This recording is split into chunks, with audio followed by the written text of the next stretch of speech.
Sulmi rus ndërpret energjinë elektrike në një pjesë të madhe të centralit bërthamor të Çernobilit.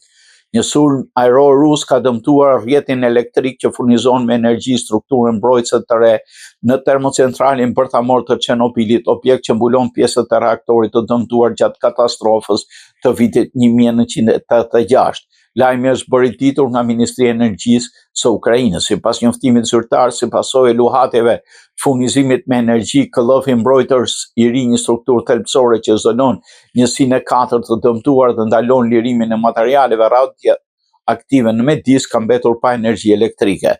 Më herët gjatë ditës, një dron rus ka goditur një nën stacion elektrik në qytetin Slavutich, duke shkaktuar ndërprerje të gjëra të energjisë në qytet dhe në disa zona të krajinës së Çernihivit, sipas autoriteteve lokale.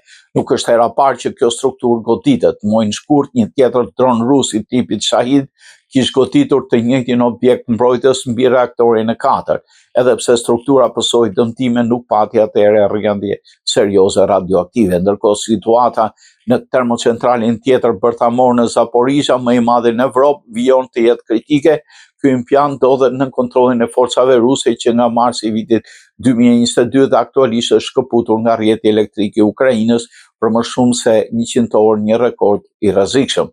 Presidenti i Ukrainës Volodymyr Zelensky deklaroi më 30 shtator se situata në Zaporizhia është kritike, duke shtuar se stacioni po mbahet funksional nga gjeneratorë me naftë, për cilëve një është tashmë jashtë funksionit.